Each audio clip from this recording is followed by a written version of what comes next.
No doubt about it, something has changed and changed significantly today. Let's face it, for months in this surreal story, you've had a situation where, very largely in terms of what they can put in the public domain, the British case has been long on blame against the Russians, but short, really, on hard, granular, factual evidence. An extraordinary attempt at police level with a secret press conference this morning, embargoed, and then just round the corner the Prime Minister in the Commons. An extraordinary attempt to put all that, or recalibrate all that, by putting some flesh on the bones of the British case as they would see it. And of course tomorrow all this goes well away from Salisbury, well away from London, to the UN Security Council itself. It's all certainly gone up a level in the space of just one day. Police are calling today the most significant development in all the months which have put Salisbury on the global map in a way it never wanted. The significance being two Russian men with what police assume as false names, Alexander Petrov and Ruslan Boshirov, charged with conspiracy to murder the former Russian double agent Sergei Skripal. Charged with the attempted murder of Mr. Skripal and his daughter Yulia. The attempted murder of the police officer Nick Bailey, who was also poisoned. The two Russians are further charged with causing grievous bodily harm and contravening the Chemical Weapons Act. The choreographed publicising of all this morning, nothing if not meticulous. Shortly after this press conference ended, the PM in the Commons nearby ratcheted things up even further. I can today tell the House that based on a body of intelligence, the government has concluded that the two individuals named by the police and CPS are officers from the Russian Military Intelligence Service, also known as the GRU.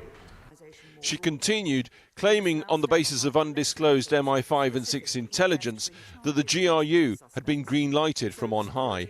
The GRU is a highly disciplined organisation with a well-established chain of command. So this was not a rogue operation. It was almost certainly also approved outside the GRU at a senior level of the Russian state. The police had earlier outlined what they could of the suspects' movements to and from this East London hotel during their 3-day UK visit in March.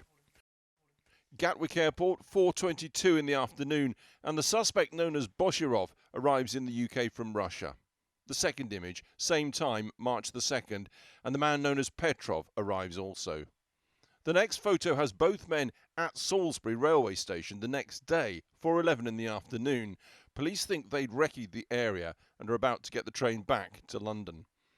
Next day, Sunday, March the 4th, 11:48 a.m, and they're back in Salisbury, leaving the rail station. 10 minutes later, 11:58 a.m, and the men are picked up on Wilton Road. Police say this is minutes before the attack. At 1:05 in the afternoon, they're seen in Fisherton Street, heading back to the station. And minutes later, a rear shot captures them in the same area near the city centre.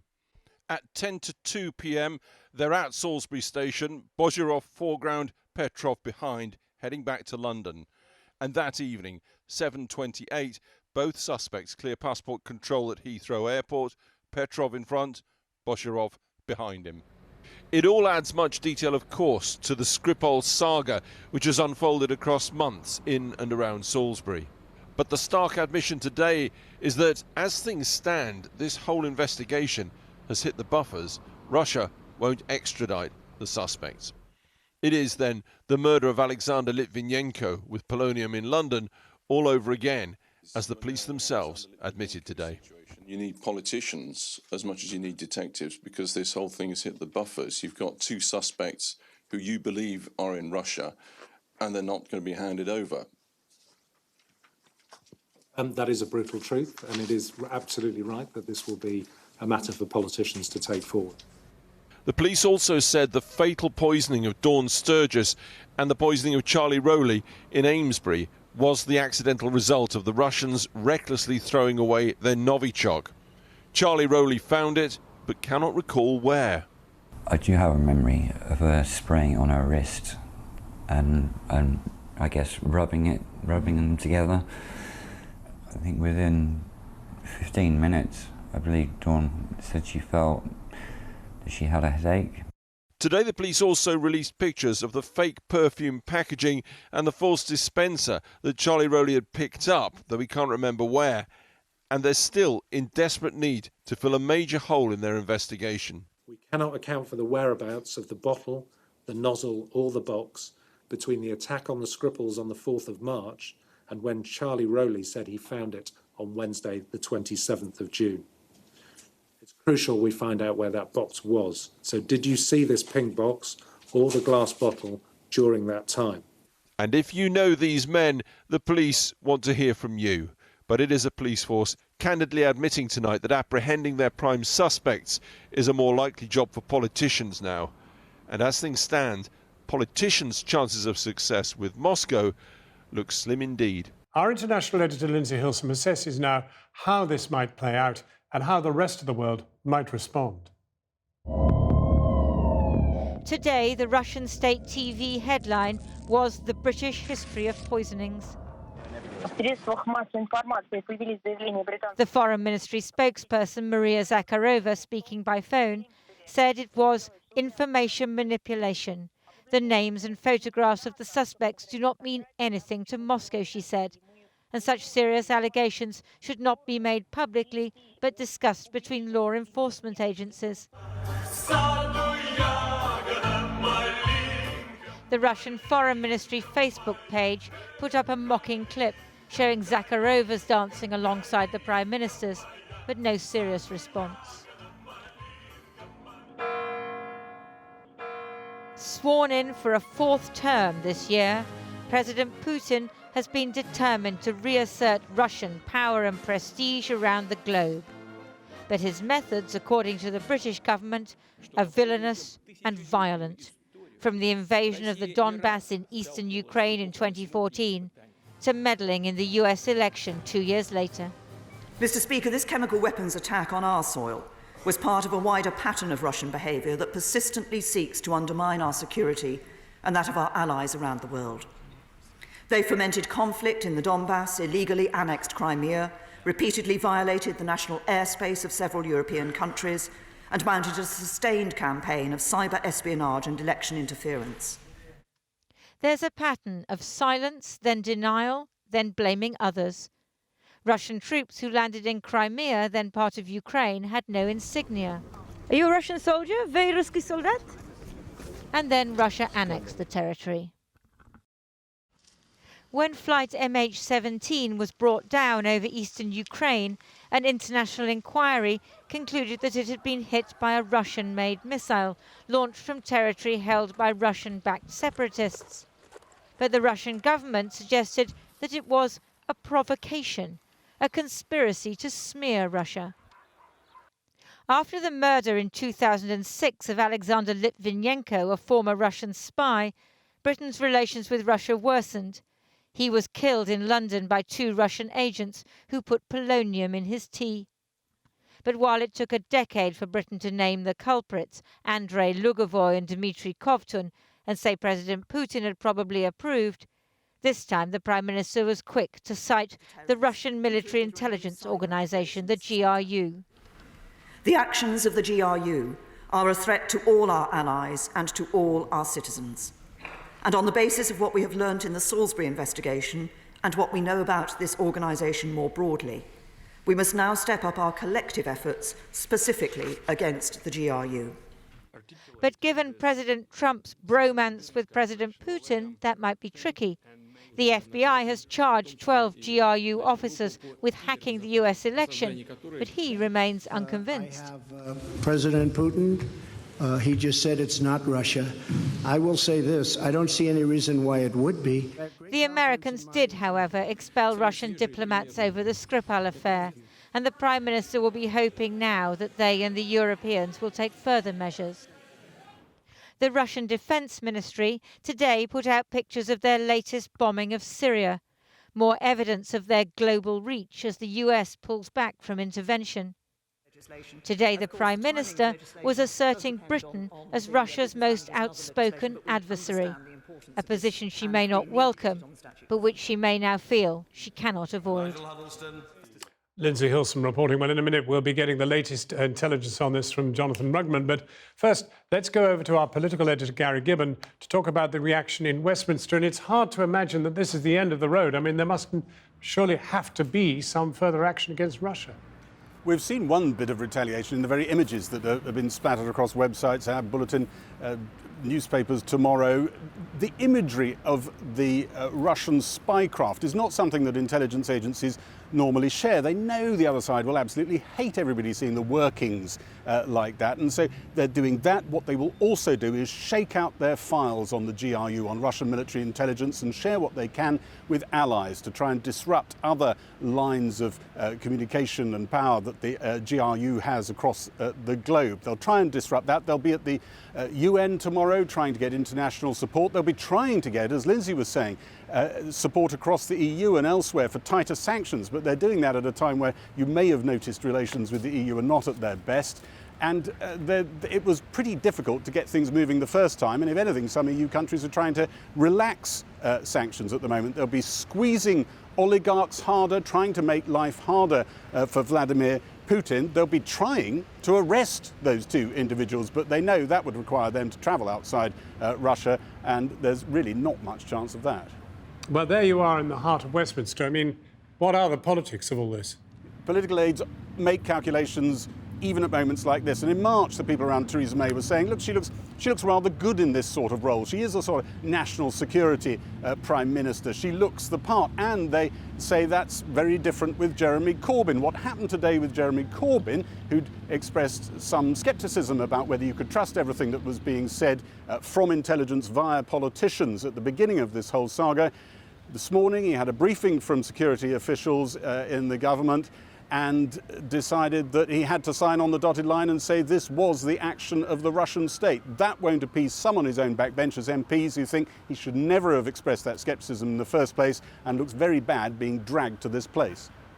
Well, I mean, do you think we expect steps against Russia in the next few hours, days, or could this linger? The UN move will start tomorrow. Other moves, I think there'll be a great emphasis on covert moves, and we won't see many of those. We'll have to wait for history books. Gary Gibbon at Westminster. Well, here we have Jonathan Rugman talking very much about the intelligence of all this, and we're also joined by Jonathan. We will be joined in a moment by another guest, but Jonathan, on your own for the moment. Well, what we know about the international reaction to this, because we've concentrated so far on the British. Well, Woody Johnson, the US ambassador, has tweeted in support of the British government and has said the Russians must be held accountable. But the irony is that the Americans have imposed sanctions after this poison attack in a way that the Europeans haven't. 150 intelligence officers have been expelled from NATO and from 28 countries. But this is going to test Europe's resolve, because Emmanuel Macron and Angela Merkel want to keep talking to the Russians about Syria. They want to talk about energy deals with the Russians. I think what will happen, as Gary said, will be on the covert side, an increase in covert operations against the Russians. We've already seen more of MI6's budget diverted towards Russia, although they've got to deal with ISIS as well. MI6 budget is growing in real terms. But at the heart of the reaction today from the British government is shaming the Russians, exposing their hitmen as being incompetent. And I think that is the warning the British government is saying. It was interesting, Theresa May did not call for an escalation of action against the Russians today. She didn't do it. It might happen, but I think the emphasis, as one Whitehall official said to me today, is on showing the Russians that they will be called out and embarrassed by what they do. I'm a Russian oligarch sitting in Mayfair, and there are a lot of me. I've got a lot of other chaps beavering around the city and the rest of it. What are they in for? Well, I'm told that the Russian oligarchs who are close to the Kremlin, we should stress that, are of more interest than ever before. And that action may be taken that hasn't been taken before. Two men have been mentioned to me. One is Roman Abramovich, the owner of Chelsea Football Club since 2003. You may remember that earlier this year there were delays in his business visa being renewed. He has since become an Israeli citizen. And then there is Oleg Deripaska. There is astonishment, incredulity that Oleg Deripaska's aluminium conglomerate, N+, was allowed to float on the London Exchange last autumn, at the same time that the Americans were investigating Russian interference in their elections. In April, the US Treasury imposed sanctions on Mr. Deripaska and his company. They implied that he was involved in extortion, bribery, even murder. And yet this flotation in the UK went ahead a few months before that. Now, the Financial Conduct Authority told me this afternoon that all the correct protocols on that flotation had been observed, and I should stress that both Mr. Abramovich and Mr. Deripaska deny any wrongdoing. I don't know what action, if any, is going to be taken against them, but I think they are subjects of interest in a way they weren't before. Very, very briefly, you've been talking to the people we don't mention the names of. Who are they? And I mean, not who are they, but what are they saying? Well, I think the intelligence community is stressing tonight the incompetence of this attack in Salisbury. These men were caught on CCTV camera. They failed to murder Mr. Skripal. They succeeded in killing a woman who picked up a perfume bottle sometime after that. And there is a track record of GRU incompetence as opposed to, so they have motivation, but they don't have the competence. I'm thinking in particular of an attack in 2004 in Qatar where a Chechen nationalist was killed, and the Qataris traced it back to a... Now, joining us in Westminster is the Conservative MP Bob Seeley from the Foreign Affairs Select Committee, and here in the studio, Marina Litvinenko's solicitor, Helena Sarlina, is with us. Now, Bob Seeley, we've been talking about whether there'll be further action against the Russians, and that's something your committee would have a view on. I mean, can there be further action against the Russians? Yes, and actually one of the things that I think is happening, there's certainly covert operations happening, and there will be a lot of covert contact or covert work being done on the GRU. What there will also be, I understand, is work on oligarchs and using unexplained wealth orders. That process takes time, and I've had government reassurances that it is ongoing, so that's a case of watch this space, and more prosecutions and more use of unexplained wealth orders will happen to target people around Putin. Now, the question that the agencies have is to what extent, who do they target, who is really important, who is a current Putin ally rather than past Putin ally. But that is something that's going to be on the cards, I think, quite soon. So you're talking very much about action below the counter rather than, for example, the expulsion of further diplomats, the rest of it. I think what else the government might be doing is looking at aligning much more with the US on sanctions, which I think is very sensible. I think there are other things they could be doing. I think we should be setting up a standing committee looking at subversive activities by Russia, but also China and Iran. We should have a list for PR influencers and people who are agents of the Russian state or their proxies. We should have a health warning on propaganda outfits like Russia Today and Sputnik, not necessarily expelling them. There's more that we could do to strengthen Ofcom. So I'm writing to Ben Wallace to tell him that tomorrow and to give more suggestions, because I think this problem, be it Russia or be it subversive states using open societies to damage open societies, this is a theme that's not going to go away, and I think it's going to be with us for a decade or two, John. If you could stay with us for a moment, I just want to bring in Mr. Litvinenko's widow's solicitor. Obviously, we're incredibly engaged in that case, but he was murdered by the Russians in 2006, and not a great deal happened after that, so far as we could tell. I mean, is that your sense today, that now things have changed and there will be action? It took a number of years. It took many years, almost a decade, for Dmitry Kovtun and for Andrei Lugovoy to be brought to any sense of justice, even though they were not brought to trial in the UK, because that could not be done, because Russia denied both of the extradition requests that were sent to Moscow. And in Lugovoy's case, instead offered to try him in Russia. Do you see a repeat of that game, probably? Well, I think one lesson that the UK has learned is not to go down that route again, and not to issue extradition requests, and instead issue the European arrest warrants. Mm-hmm. Which they say they've done. which they say they have done, and also to issue Interpol red notices, which means that if they travel outside of Russia, they will be picked up.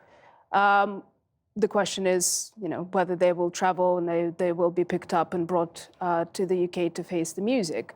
But in the Litvinenko case, it took a number of years for that to happen, and through great effort by Marina Litvinenko and those close to her.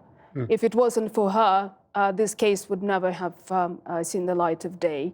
And she fought very, very hard for the case to be first heard as an inquest and then to be converted into a public inquiry, which was then heard in the first month of 2015, with the conclusion published in January 2016. And since then, we haven't had a lot of action from the British government, and we're still awaiting answers. Do you feel you may now be part of the action? I mean, after all, your client, Litvinenko was one of now 6 individuals who've been attacked on British soil in the last decade, just over a decade. That's a pretty dreadful record. Well, in itself, the Litvinenko case was a pioneering case. It was a case, in its own right, the first one-off, we were hoping. And in March 2016, we received a letter from Theresa May assuring my client that she and the government will do their utmost to ensure that no such case will ever happen on British soil again. And here we are 2 years later. So we have tried to embed ourselves. Well, let me just put that to Bob Seeley, because that is the thing that we, in a sense, need to be sure of, and that is this is not going to happen again. I mean, that the authorities are going to see to it that this simply must not be allowed to happen again. Well, you can't guarantee it won't, and you can't guarantee what the Russians wish to do. Every time the Russians want to fight a political war against the West, they can always assassinate somebody.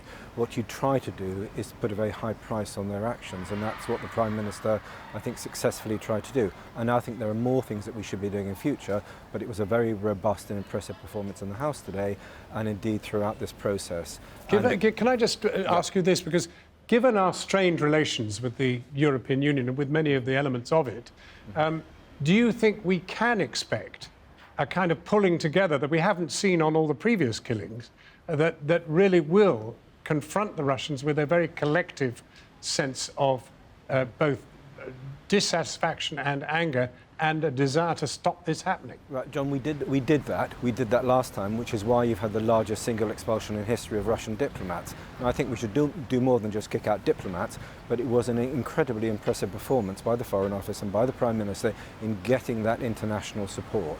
So I think that's proof that we can do that even as Brexit is going on. What we can't guarantee is what the Russians will do next, and if they will try to assassinate more people outside Russia. Bob Seeley, thank you very much indeed. And just a last question to you. In this dreadful situation, do you actually have some hope that some kind of final kind of resolution of the Litvinenko affair can also be rolled into all of this?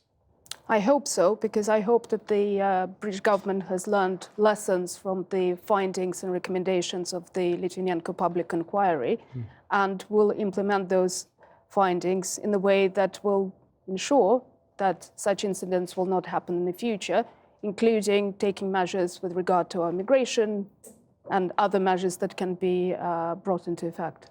Elena Tezlina, thank you very much indeed.